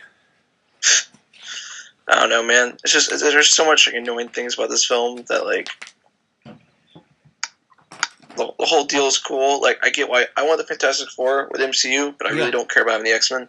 No, I'm the same way. I would, especially since here lately between Logan and Deadpool and what looks to be Deadpool 2, and what New Mutants looks like it could be. It looks like Fox was at least trying some really interesting things with the X-Men that you can't do in the MCU. Yeah, and that was cool. That's what I liked about the X-Men stuff. It's like it's doing like weird art film experimental stuff, and it was neat. Like it is really cool. You have like Deadpool, a hard R-rated series of movies. You have Logan, which is like a western noir film, and you had New Mutants going out to be a horror film. Like, in my opinion, that's when superhero films work the best, when it's not its own genre, but when you basically take an existing genre and use superhero like a special seasoning and just throw some superhero shit in there. That's why like Winter Soldier I love so much, because it's a spy thriller that just happens to have superheroes in it. Pretty much. Instead, we're gonna get other stuff. Like I don't. The Marvel formula is really good and it works very well. I mean, fuck, Black Panther is making all the money in the world still. Clearly I'm in the minority, but I'm with you on I want that to exist, but I want there to be an alternative. I want there to be this weirder side of the superhero universe. And, I mean, hopefully Venom will be good. We'll see about that. I don't know how I feel about that still. Like, I'm excited, but I also it's Sony, so I can totally see them completely fucking that up. Because that's a sad thing. And then you have DC doing what they're doing, which they have interesting moments, but they still clearly just don't really know what they're doing. So I don't know. I want good movies that are completely different from each other. Like that was my big problem with Justice League, is that film had a lot of issues, but to me it ultimately just felt kind of like an in the middle bland movie when it could have been. I would have rather it been this crazy weird crazy weird movie than just a normal. It's a superhero film. It would have been nice. I still haven't seen Justice League. Really don't feel like watching it at this point. I wish I could recommend it, but I can't. Like, I guess the problem, like, I know I'm in the minority. I liked BVS because it had some weird ideas and it stuck to them and was definitely like a one vision movie of that was Snyder's vision, that was his direction, and they followed it through. Justice League just feels like, hey, we need to be We don't need to be so weird and so one visionary. We just need to be just make a decent movie and like okay, and they made a heck of a okay film. Jeez. Uh, like I don't know. It's that's all. Like that's my biggest issue with it in general. Like it's not a bad movie. It's just a movie. It's like I'd rather it be a dumpster fire with incredible ideas than it be just an okay film. That's why. That's so true. Yeah, I mean that's why I defend some of the other DC films. I'm like, yeah, it's fucking horrible at parts, but then you have these great ideas and these great moments where Justice League there's like two moments that are really cool, and the rest of it's just pretty basic movie stuff. I mean, I will say Superman's handled much better in it, which is cool. Like Superman is, a lot of Superman stuff is really good. I liked Flash. A lot of Cyborg doesn't really do much in it. Aquaman doesn't do a ton in it. Uh, I don't know. I'll see. I'm like the Aquaman film coming out. I'm curious. I'll watch it. Aquaman, I'm excited about. Yeah, I'm mostly because I love James Wan, and I'm curious to see what he'll do. Same. Yeah, I think you and I are in the same spot on that one. Yeah, I mean, so it's the same dude that made Fast and the Furious and Saw and Insidious. Like he's got a really weird mind and a really weird way to make almost anything work. Like he can, I have faith in him doing that. I don't know. I don't know about the rest. Like, have you seen Black Panther? I have. I thought Black Panther was really good. Yeah, I like Better Black than Panther. I expected. Yeah, I'm the same way. I hate this. I hate all the people that are not hate. I don't necessarily understand the people that are acting like it's the best superhero film ever made. Like it's up there, I think, for right now. Given the current climate of things, it works really well for right now. Yeah, no. The one thing that bugged me about that movie, well, besides some weird CG problems, oh, you're one of those. Okay. Well, I am for the simple fact of like, you guys have all the money in the world. Just we don't need that. That doesn't need to look that fake. Come on, guys. Yeah, like I didn't give much thought to it, so I typically don't, but like that movie in particular had two moments where I was just like, I was in it, and I'm like, holy shit, that looks like it's from the 1990s. That was my one problem with it, and part of that is because my brother does works for news stations, does like editing and stuff for a job, and I have a lot of friends that like that's what they do is they work, they either work in CG or VFX. Okay, or that makes sense. So it's like I guess maybe the edges are more apparent to me, but there are certain scenes where I'm like, oh come on. And then they did what also bugged me. It was done very well, but I really wish that they'd like keep one of their good villains alive. Yeah, like that was the one thing where I'm like, you guys finally made another great villain, and he's dead. It's really one of the most annoying parts of the whole character thing in general. Yeah, it really is. I'm like, yeah, that for me that's the problem because I would have loved. That's the one thing that other like superhero films I really liked when they when like oh whether he's still existing. That's like the Dark Knight. The fun part about that was at the end of it, it's like oh Joker's still alive. In the story mode, in the story of that universe, it's still like oh could he ever come back? Like there was that thought at the end of that film before the real world intruded and everything. Yeah, seriously. There's still like that, like, oh my god, he's alive. Like that's a cool thing to have or like Loki, to have this villain still alive, but when they're dead, it's just kind of like, oh. And in fairness, I mean, with Thanos having the time gem and all that shit, maybe he'll retroactive. Maybe it's like, oh, all the villains are alive again. Oh, that's coming out soon. That's like in just 2 or 3 weeks now. Yeah, I still need to buy a ticket and figure out which group of people I'm going with, and this gives me anxiety in general. It's so have you seen the runtime for it? No. It's so fucking long.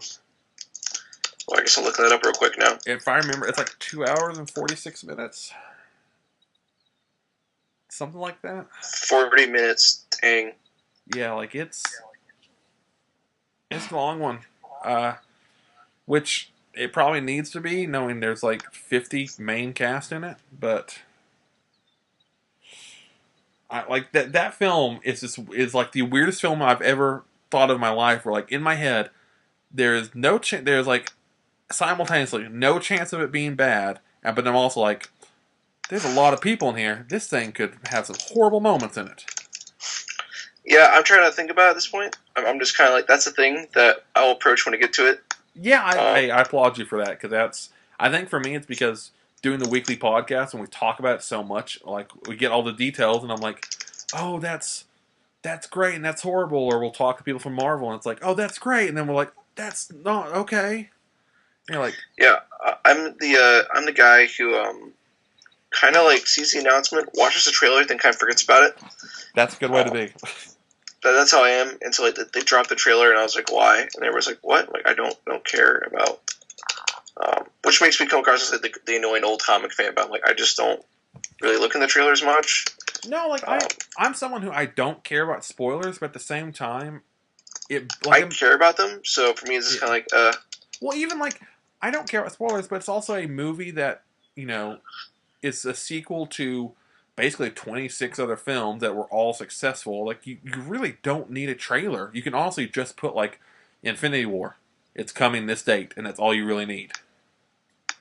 Like everyone, you put Avengers and put Infinity War, and people know what you're talking about. You don't have to have a trailer of, hey, here's this character's interaction with this character. Hey, these guys are going to be here. These guys are going to be here. I get why you do it, but it's weird to have 4 trailers for a film that 50% of the world of moviegoers already knows about and is excited for.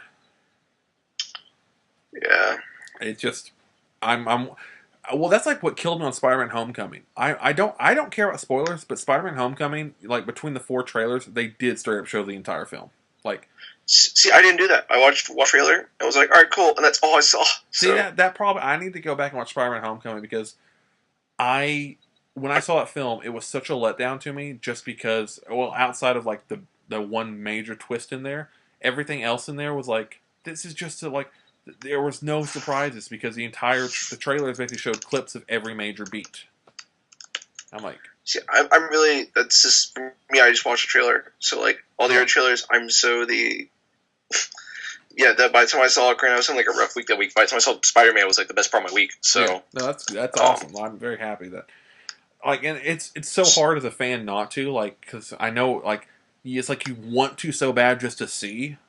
Where you're like, okay, let me just see if this is in it or this is in it, and like Venom, like it's weird too. 'Cause, like movies like Venom have that trailer that basically shows nothing, and you're like, okay, I kind of appreciate that for the fact of if you know Venom, if you know and like Venom, you'll go see the movie. For all the people that don't know Venom, it doesn't give them anything.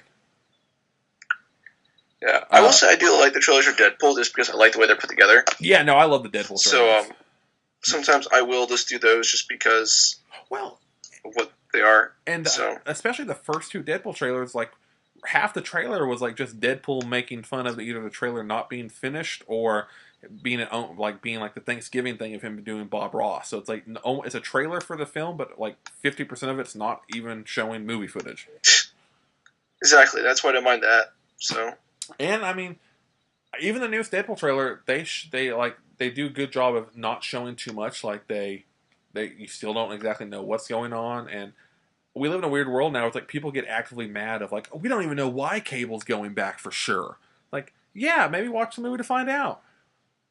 That's kind of the point. Like, Cable might be trying to kill the kid. He might be trying to save the kid. We don't know. The trailer didn't tell us anything. Like, again, the trailer's not supposed to tell you the entire movie. You're not supposed to be able to watch 2 trailers and go, oh, this movie wasn't good. Which, like Spider-Man: Homecoming, I honestly think I could have given almost the same review for it based off trailers as seeing it. Where outside of the one big twist of the father being the Vulture, like that was the one thing where I was like, oh, and again, the movie's been out for a year. I'm sorry if I spoiled that for anybody, but it's been a long time.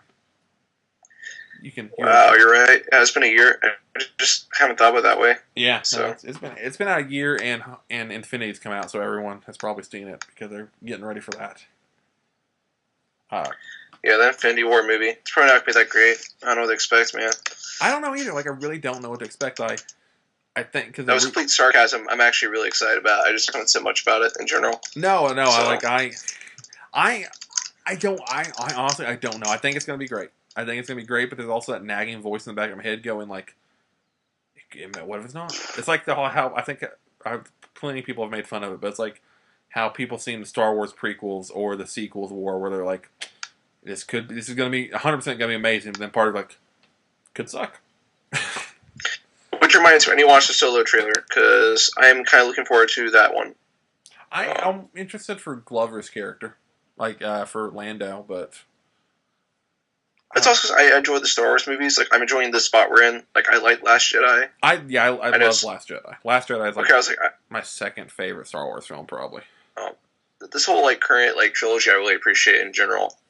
Yeah, I like the trilogy. It's like, yeah, I want to say I like the trilogy, but also I think I just really love Last Jedi, so I'm really hyped on Star Wars right now. Yeah. Although I don't know, like having a film a year is gonna be weird. Like, it's already kind of weird realizing I get Star Wars every other year, like a trilogy thing and then not a trilogy thing. Yeah, I know, because like I'm so used to like growing up as a kid and it being like this really special thing. Even the prequels, even though people all the hate they got, it was still like in my childhood. I remember being a special thing of being like, oh my god, there's another one coming out in like 2 years.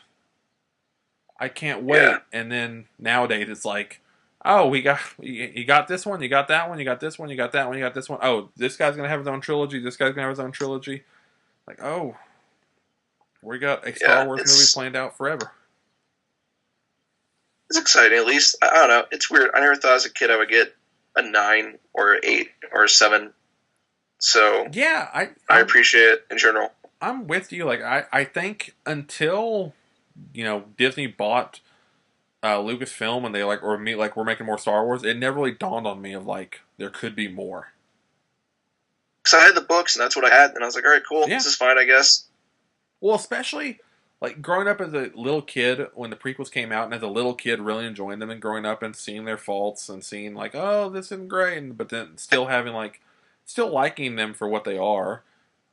In my head, especially, I can't remember how old I was when the announcement came of like 7, 8, 9 were coming, whenever that was first made. But I do remember, being like, oh wow, they're going to be more. That's weird. They're going to be more, and they're not going to be George Lucas, and they're going to be, no one knows what they are. This is really weird. And then the first one coming out and being like, okay, that was good. It was like a retelling of the first one, but it was good. And then Last Jedi would be in the one. That's why I loved it so much. Like, oh no, this is different. This is its own thing. Like, I don't know. Like, Last Jedi to me is such. I love that film. It's weird to me how much hate it gets from the people. Like the people that hate that movie really hate it. Yeah, it's bad. It's just weird to me because like most of the reasons people hate that film to me make no sense. Like, yeah, like I know that like some people are mad because like, yeah, Rey's parents being nobodies, that's just stupid. I'm like, why? That like the whole point of the films was that anyone can be the hero and believe in the Force and this thing unites us all, and you would rather it be just like a blue blood bourgeoisie connected universe. Like, I like. Yeah, that was something about work at the shop that was fun because there's so many like different people with different opinions, and that was kind of fun to hear for the next couple of weeks of like, okay, what side are you? Are you a fan? Are you not a fan? Like what? So. Yeah, you are right. I do miss that though, because that's one thing with like being where I am at right now and being like, not having a normal job to like just like go out and meet the people and talk to people. It's like I do when I'm on trips and stuff. I do that all the time, but it's like overwhelming because I'll go from not talking about it, but then when I'm like at a concert or at a con or something and talking to people about it, I'll have like 40 people just go like, it was the best thing ever, and another 40, it was the worst thing ever. Like, okay, what's going on? I know we did a panel at a con in Lubbock a while ago, and I like drifted off for a little bit and was talking to people, and someone had a Last Jedi shirt, and I talked to them. I was like, oh, that's a really cool shirt. And their boyfriend was just like, I hated that film. Like, oh, they seem to love it. They're wearing the shirt for like, yeah, I get mad whenever they wear it. And like 2 people walked up and started talking about it, and I'm like, it just causes this weird thing in people where they either get really defensive or really happy. And I was like, God, you guys are like, I like the film, and I've gone in depth on why I've liked the film, but I don't want to go in depth every time I mention the film. Have to like explain why I thought A, B, and C was great, and why like there's parts about it, like some of the casino stuff I don't love, but everything else I really do love. Yeah, I don't know. I've seen it one time. I'm in to go back and watch it again. Never got the chance to. I'm the same way. I saw it. I bought it when it came out, and haven't rewatched it yet. But I'm sure I'll watch again here soon. Yeah, no, it's good. It's got some great stuff in it. I see now. I'm that weirdo now, worried about the next film. Like, oh, J.J. Abrams is coming back for it. Well, what the fuck's he gonna do? I'm not too worried. I'm more concerned about the Leia thing. Well, see, Leia, but I'm also concerned about like if J.J. does just completely poo-poo like all the ideas from the last one and just like, oh no, Rey's grandfather is Obi-Wan Kenobi and Snoke was really Palpatine. Obi-Wan, I'm okay with that too. I love the idea for like not being connected to the main people. Like if it was Obi's kid, that's awesome. But like, I mean, okay, you're right. I'm not really like the hater guy as far as that movie goes. So yeah, I don't hate. I really like the ideas they presented, and I don't want them to be just covered up and just be like, oh no, never mind. This really is this, and this really is this, and Snoke is really Palpatine. Come back, or Snoke is really Mace Windu, or like. I respect that.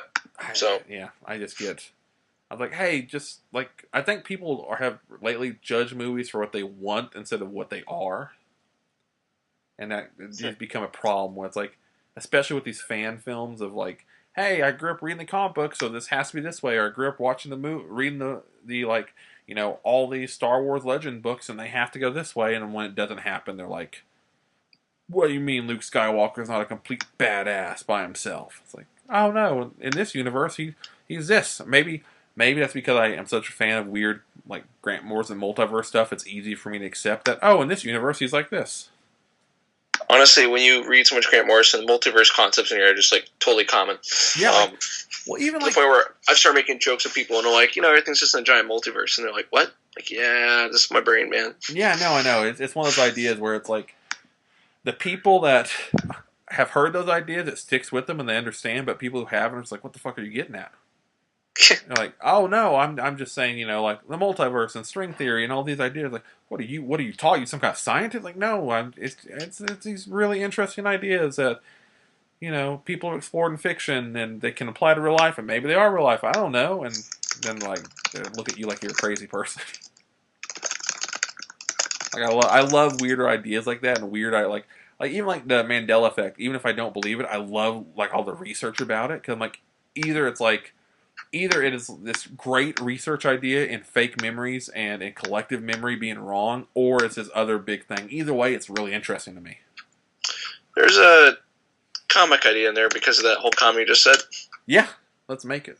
Kind of I almost want to see him take it on like a young animal where you're imagining for what character you do that with. Yeah, I don't know. You got to pick like a. It's time to go to like Who's Who. I feel like that's what, honestly, if Sideways would have been written by more like creative people, that's what that could have been. Yeah, it's sad because I read the first issue like, oh, it's Spider-Man. And then I kind of flipped the second issue. I was like, okay, it's still kind of Spider-Man. Yeah, well, to me, I read the first and second issue. I was like, it's Spider-Man, but it's like written by adults who forgot how teenagers talk. Because that was my biggest issue, where like the way the kids talk to each other, I'm like, that's not how kids talk. Whatever, but yeah, I know what you mean. Where it was new age, the New Age of Heroes for DC is weird, where it's almost like every character is basically just a subtle ripoff of another character. It's like, hey, we have Damage, aka Hulk. We have Sideways, aka Spider-Man. We have Brimstone, aka Spawn or Ghost Rider, which I really like Brimstone, but the setup is just Spawn or Ghost Rider for the DC universe. Pretty much. And Brimstone was really good. Silencer was good, but the others. That's why I have hope for Immortal Men and Challengers and a few of the others, because so far it's been very lackluster. Oh, but there was the Crew, the new Steve Orlando book coming out this week. I'm kind of excited from Image. I'm hoping it's good. I saw all that. Yeah, Milk Wars made me realize how much I really do like Steve Orlando. I haven't really read much of his stuff. I read like bits here and there, here's a bunch of comic books kid enjoy it type. stuff, but not really in particular. Yeah, no, I can't remember what I first read. I've read some of his stuff, like when he first got on with DC, and then just kind of didn't pick up anything for some reason. But I think he did. I could be wrong. I think he did something like the Grayson or Nightwing stuff. Let's see. I'll check here real quick. Yeah, that sounds right. Maybe didn't. If not him, I don't. No, that was Tim Seeley, I think, actually. Yeah, Tim Seeley and Tom King did the Grayson stuff. The fuck did Steve Orlando do that I read? He did Supergirl. He did Justice League of America. Did Mighty Morphin Power Rangers. Did Midnighter. Oh, Midnighter. That's what I was thinking of. He did Undertow. He did Batman Shadow. Yeah. Batman Robin Eternal. Some Detective Comics a little bit. A couple issues of Nightwing. Okay, that's yeah. His Nightwing then and his Midnighter is what I remember. Yeah, because he did some cool stuff with Midnighter. He did a Vertigo It Seemed Like Kate, which was a cool line they did for a while. Yeah, no, they had some interesting stuff. That's why Gerard had a weird, cool story in that. Which I thought about going back and reading. I haven't done it in a while. Yeah. So, no, I'm wondering now. I was thinking Dwayne we talked about earlier. I am getting more and more curious about what the new music from Gerard is. Just because he's brought up a new... I'm gonna sound like the old man here. Yeah. But I really hope it's like more solo stuff and not MCR. I don't think... I want to say I don't think it's MCR, but also the fact that Frank, Mikey, and Ray aren't really doing much right now definitely could be something with MCR. And then, my personal... I'm really thinking it's probably something to do with the Umbrella Academy show. Like maybe it's a soundtrack for it or score or something. But I don't know for sure. I know there's just a lot of weird. So I know Ronnie Radke was has a lot of people now freaking out because he tweeted out something like this new MCR song is awesome, but no follow up to where it's like, is he just like fucking with people or what the fuck's he doing? And like a lot of people have done stuff like that where I'm like, it's like, yeah, he's just joking, but I'm also like, again, if they do get back there, this is the one time where their schedules do seem to be open enough to do it, and none of them right now have anything announced for like the next year. So it wouldn't shock me. Man. It wouldn't, but yeah, some new solo stuff would be interesting. I would definitely. I mean, no matter what he does, I'll be into it. But new solo stuff, what I'm more curious about, he's mentioned several times, or a couple times now, like a possible new band, and that's where I was like, that'd be. I don't know how I feel That'd be about really that. cool. That'd be cool. It'd be weird. I don't know. I just didn't expect it. I'm like, wow, that'd be cool. I don't know who it would be with or anything. But he's definitely gearing up for something. Cause I know like he has been for a while, like every Friday showing off all his picks and all his new music stuff. I'm curious. I'm excited for him. And I'm also just excited because I think it's sad when you have someone like him that was so known for music to like for so long now just not have done really anything with music. It's like except for that Cave Carson single. Yeah, he had the Cave Carson single and released on cassette and then vinyl. But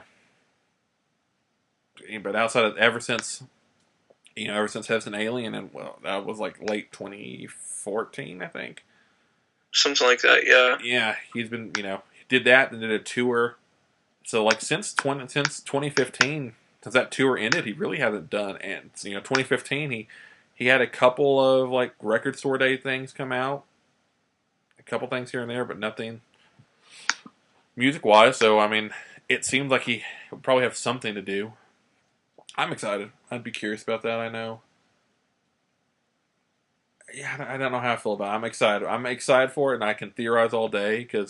That's also I know. It is weird that like Frank especially went from, I mean, like he's had 2 albums. 2 albums, I think, yeah. 2 albums and that EP that came out last year. He had all that come out in the same amount of time that everyone else released like 1 album, and he's been touring nonstop. So that's my one thing that's kind of weird that he did just like go silent out of nowhere. Like he still tweets and stuff, but like as far as music wise, no new shows, no new album in the works. That's the one thing where I'm like, ooh, maybe they are secretly working on something. Just the theme song for Umbrella Academy. That's all it's going to be.